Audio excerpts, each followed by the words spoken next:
नमस्कार दोस्तों, आपका स्वागत है हमारे चैनल क्लिनिकल गुरु में। मैं आपका दोस्त चेतन।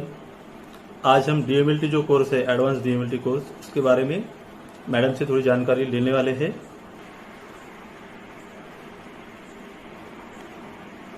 वेलकम दोस्तों to our channel clinical Guru. Myself Mrs. Saili Chetan Chaudhary. I am the lecturer in P. Wadhwani College of Pharmacy, Yavatmal and HOD at ADMLT department. ADMLT ये जो कोर्स है आज हम देखने वाले हैं कि इसमें क्या क्या आगे करने को हमें चांस मिलेगा। ठीक है, तो after BSc many of the students have the question that what next। अब आगे हमें क्या करना है। BSc जो कोर्स है ये आपको, अगर आप लोगों का बायो के ग्रुप में अगर BSc हुआ है, आपका किसी भी लाइफ साइंस ग्रुप में आपका BSc हुआ है, तो आप लोगों को आगे जाके ये सोचने की बिल्कुल भी जरूरत नहीं है कि अभी हमें क्या करना है। आज हम देखेंगे कि BSc के बाद में हमें कौन से कोर्सेज करने ज्यादा इम्पोर्टेंट रहेंगे, जिससे कि हम जल्दी से जल्दी किसी भी टाइप में के अर्निंग्स पा सके। अभी अगर आपका BSc हो गया है बायो ग्रुप में, तो आप एडवांस DMLT ये कोर्स कर सकते हैं, जिसमें कि मैं लेक्चरर हूँ। तो आपको क्या करना है, अपने आसपास MSBT का कौन सा सेंटर है वहां पे जाके इंक्वायरी करनी है कि आपको ये कोर्स कौन से कॉलेज में स्टार्ट है, कौन से कॉलेज में चल रहा है। तो आप गूगल पे भी सर्च कर सकते हैं। तो ये जो कोर्स है एडवांस DMLT, इसका पहले नाम था PG DMLT। PG कोर्स है, ये जो डिप्लोमा है ये PG डिप्लोमा है, और ये कोर्स जो है ये डिप्लोमा कोर्स है। पहले आपको ये क्लियर करना है, और आपको ये डिप्लोमा करने के बाद इमीडिएटली आप अपना अर्निंग शुरू कर सकते हैं। हमारे आज की वीडियो का मोटो यही है कि हम स्टूडेंट्स को बता सके कि उनको कौन से प्रोफेशनल कोर्स करने के बाद इमीडिएटली अर्निंग मिल पाएगी। तो दोस्तों आज हम जानेंगे कि ये जो ADMLT कोर्स है इसमें 3 सेमेस्टर रहते हैं, और ADMLT कोर्स जो है ये MSBT के अंडर रन किया जाता है, Maharashtra state board of technical education Mumbai.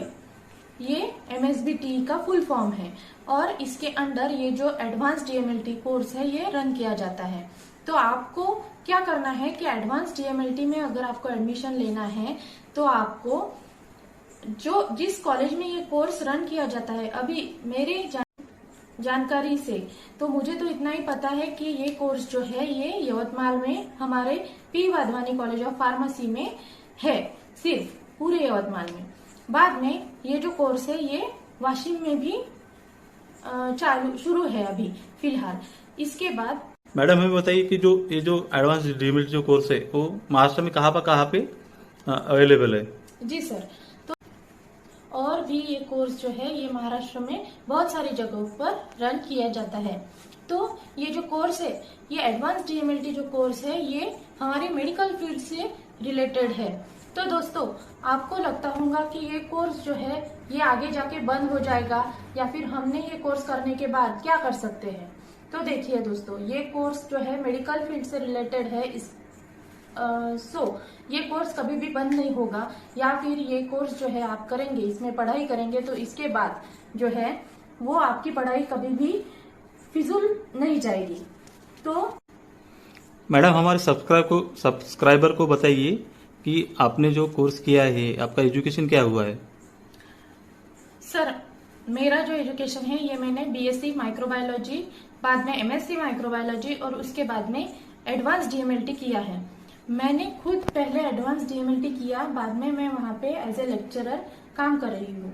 तो इससे मुझे ये लगा कि मैंने जो कोर्स किया है इसका फायदा बाकी भी स्टूडेंट्स को होना चाहिए। सो ये जो एडवांस DMLT कोर्स है ये 3 सेमेस्टर का कोर्स है, जैसे इसमें 18 मंथ्स आपको लगेंगे। आपका अगर BSc हुआ है तो BSc के बाद भी आप ये कोर्स कर सकते हैं, और अगर MSc हुआ है लाइफ साइंस में तो उसके बाद भी आप ये कोर्स कर सकते हैं। ये जो कोर्स है ये PG डिप्लोमा है और 3 सेमेस्टर का कोर्स है। ठीक है, तो 3 सेमेस्टर में आपको पहले 2 सेमेस्टर जो है ये प्रैक्टिकल और थ्योरी एग्जामिनेशन होने वाली है ये कोर्स में। ये जो आपका एडवांस डीएमएलटी है, एडमिशन लेने के बाद फर्स्ट सेम और बाद में सेकंड सेम। फर्स्ट सेम में आपको 4 सब्जेक्ट रहेंगे, जिनमें से आपको चारों की थ्योरी एग्जाम देनी पड़ेगी। और जो प्रैक्टिकल एग्जाम है, तो प्रैक्टिकल एग्जाम में आप लोगों को 2 सब्जेक्ट्स के प्रैक्टिकल एंड 2 सब्जेक्ट्स का वाइवा देना पड़ेगा। ठीक है, बाद में आप ये एग्जाम पास करने के बाद आप जाओगे सेकंड सेम में। तो सेकंड सेमेस्टर में आप लोगों को 5 सब्जेक्ट रहेंगे और 5 सब्जेक्ट के थ्योरी पेपर रहेंगे फाइनल एग्जाम में। उसके बाद में दोस्तों 5 सब्जेक्ट्स में से आपको 3 सब्जेक्ट्स का प्रैक्टिकल रहेगा और 2 सब्जेक्ट्स की आपको फाइल बनानी पड़ती है। ये हो गए 2 सेमेस्टर। और बाद में थर्ड सेमेस्टर में जब आप जाओगे तो आप किसी भी एमडी पैथोलॉजी या फिर डीएमएलटी लैब से प्रैक्टिस 3 महीने कर सकते हैं। वो प्रैक्टिस करने के बाद आपको एक थेसिस बनाना पड़ता है कि प्रैक्टिस करने के दौरान आपने कौन से टेस्ट किए हैं और आपने किस तरह के पेशेंट्स को पेशेंट की टेस्ट की है। यानी कौन से आपने आप क्या क्या आपको एक्सपीरियंस क्या है, आप कौन सी लैब में अगर प्रैक्टिस करते हो तो आप क्या उसमें आपको क्या क्या आता है, आप कौन से टेस्ट रन कर सकते हो आपने अगर प्रैक्टिस की है, तो ये सभी उसकी जानकारी। जी सर। ओके। हाँ, और उसके बाद कौन सी मशीनरीज आपने यूज की है, कौन से टाइप्स के टेस्ट वहां पे किए गए हैं, वो सब रिकॉर्ड जो है वो आपको आपके थेसिस में बनाना पड़ता है। उस थेसिस के बेसिस पे आपका थर्ड सेमेस्टर में वाइवा होता है और उसके बाद आपकी जो एग्जाम है वो हो जाती है। और आपके तीनों सेमेस्टर होने के बाद कुछ ही महीनों में आपका डिप्लोमा आपके पास आ जाता है दोस्तों। मैडम हमें ये बताइए कि जो ये कोर्स जो है वो कोर्स करने का फायदा क्या है, इससे हमें क्या बेनिफिट हो सकता है अगर कोर्स किया हमने तो। बहुत ही इम्पोर्टेंट क्वेश्चन पूछा है सर आपने। तो ये जो कोर्स है एडीएमएलटी, तो ये कोर्स करने के बाद स्टूडेंट्स जो है ये lab technician as a lab technician काम कर सकते हैं या फिर खुद की लैब डाल सकते हैं या फिर एकेडमिक्स में भी जा सकते हैं। समझ सकते हैं आप। तो अब जो ये कोविड की पैंडेमिक सिचुएशन शुरू है, इस सिचुएशन में ये जो कोर्स है ये बहुत ही इम्पोर्टेंट कोर्स समझा जा रहा है, क्योंकि जो भी स्टूडेंट्स है, जो बहुत से स्टूडेंट्स को मेडिकल फील्ड में ये भी कोर्स होता है ये पता ही नहीं है। बहुत सारे जो स्टूडेंट्स हैं इनको सिर्फ मेडिकल मतलब डॉक्टर बनना इतना ही पता है। तो मेडिकल फील्ड में बगैर डॉक्टर के बहुत सारे ऐसे कोर्सेस हैं जिसके हेल्प से आप पेशेंट्स को अलग अलग सर्विस दे सकते हैं, उनकी सेवा कर सकते हैं। जी सर। जी मैडम, हमें बताइए कि जो डीएमएलटी जो कोर्स है वो करने के लिए हमें किस किस डॉक्यूमेंटेशन की जरूरत है। जी सर। तो ये जो डीएमएलटी एडवांस डीएमएलटी कोर्स है, इसमें अगर आपको एडमिशन करनी है तो आप अपने बीएससी की पूरी मार्कशीट्स, बीएससी होने के बाद आपकी टीसी, या फिर अगर आपका एमएससी हुआ है तो एमएससी के बाद की आपकी टीसी लगेगी। और उसके बाद आपको 10th की मार्कशीट, 12th की मार्कशीट, 10th का बोर्ड सर्टिफिकेट लगता है और साथ ही साथ में आपका नेशनैलिटी और डोमिसाइल ये भी डॉक्यूमेंट्स लगते हैं। उसके साथ अगर आपका बीएससी करने के बाद या फिर एमएससी करने के बाद का अगर गैप होगा 1 साल 2 साल, तो आपको गैप सर्टिफिकेट भी डेफिनेटली लगेगा। ठीक है, ये सारे डॉक्यूमेंट्स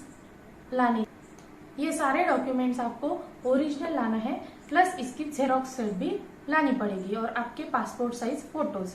इतने डॉक्यूमेंट्स लाने के बाद आपकी एडमिशन उस कॉलेज में मेरिट लिस्ट के अनुसार अगर आपका नंबर लगेगा तो आपकी एडमिशन कंफर्म हो जाएगी। जी सर।